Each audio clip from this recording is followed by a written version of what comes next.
আজকে টিআরজি চলে যাওয়ার পরে সাধারণ মানুষ আজকে বুঝতে পারছেন যে কি ভুলটা না করলেন। এই তো 1 মাস আগে আমি যে বারবার ভিডিওতে আমার একটা চ্যানেল এই ক্যাটাগরির না, আমার একটা Tripura exam category job support চ্যানেলের নাম, এখানে চাকরি সংক্রান্ত বিজ্ঞপ্তি দেওয়ার কথা, তারপরেও আমি টিআরজি নিয়ে মানুষকে, জনসাধারণকে বারবার সতর্ক করলাম। কেন আপনাদেরকে কেন করেছি? কারণ আপনাদেরকে সতর্ক করার জন্য। কারণ আমি যখন বুঝতে পেরেছি ওটা একটা বাটপার, ওটা একটা ফ্রড কোম্পানি। কিন্তু না, তখন আপনারা যারা টিআরজিতে কাজ করেছিলেন তখন আপনারা উল্টোপাল্টো আমাকে আরো 2-1 কথা শুনিয়েছেন। আজকে তো বুঝতে পারলেন টিআরজিটা কি। আর কথা হচ্ছে, এই যে টিআরজির শুধু লাখ টাকার বিজনেস এখান থেকে করেনি, টিআরজি কোটি কোটি টাকা এখান থেকে বিজনেস করেছে। এই রিনা রয়কে বর্তমানে গ্রেফতার করা হলো, কিন্তু আদৌ কি তাকে সে কি জেলে যাবে? আমার তো মনে হয় না। হয়তো যে থানাতে 2-1 দিন রাখবে, তারপরে বাড়িতে ছেড়ে দেবে। ঠিক আছে, এটাই হচ্ছে কারণ, বর্তমান অবস্থা এটাই। আর আজকালকে টিআরজির মতো সংস্থাতে, এরকম ফ্রড কোম্পানিতে মানুষ বেকাররা কিসের জন্য যুক্ত হচ্ছে জানেন?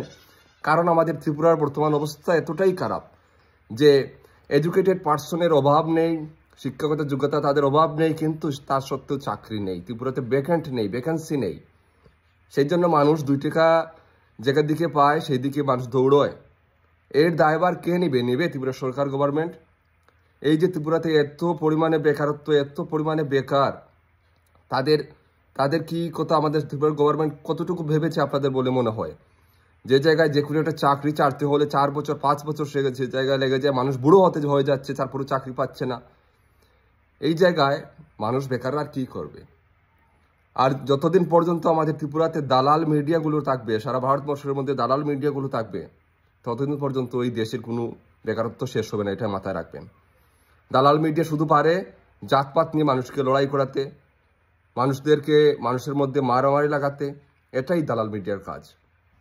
যতদিন পর্যন্ত দেশের যে মেইন সমস্যাগুলো, দেশের বেকারদের যে সমস্যাগুলো, চাকরি নেই, পেট্রোলের দাম বৃদ্ধি, তেল শাকসবজির দাম বৃদ্ধি, চালের দাম বাড়ছে, তেল সবকিছু, মানে এইগুলো জিনিস যে বাড়ছে, এইগুলো নিয়ে যতদিন পর্যন্ত কোনো মিডিয়া আওয়াজ তুলবে না, ততদিন পর্যন্ত এই দেশের নাগরিকদের অবস্থা এরকমই থাকবে। আজকে টিআরজি কোটি কোটি টাকা মেরে খেয়েছে, বিগত সরকারের আমলে ব্রুস ভ্যালি মেরে খেয়েছে।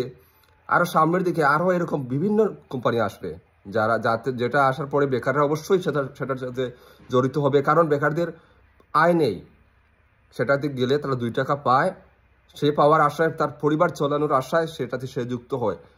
যদিও সে জানে এটা ফ্রড, তারপরেও যুক্ত হয়। কি করবে? আয় নেই, রোজগার নেই।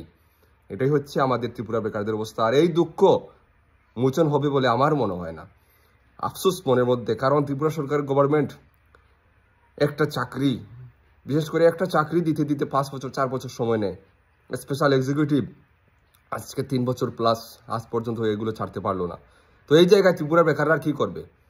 তো ভিডিও শেষে এটাই অনুরোধ থাকবে, আপনারা যারা ত্রিপুরার, বিশেষ করে যারা টিআরজি লিডার ছিলেন, রিনা রয়, তারপরে রয়েছেন আপনাদের রিনা রয়ের ভাইয়ের বউ স্বর্ণালী দেব, রিনা রয়ের ভাই জয় রয়, যে নাকি পিডব্লিউ ডিপার্টমেন্টের সরকারি চাকরি করে, এদের জন্য প্রচণ্ড পরিমাণের জন্য এদেরকে শাস্তি হয়। সরকার শাস্তি এমনি দিবে না, যদি আপনারা লড়াই করেন তাহলেই শাস্তি হবে, এটা মাথায় রাখবেন।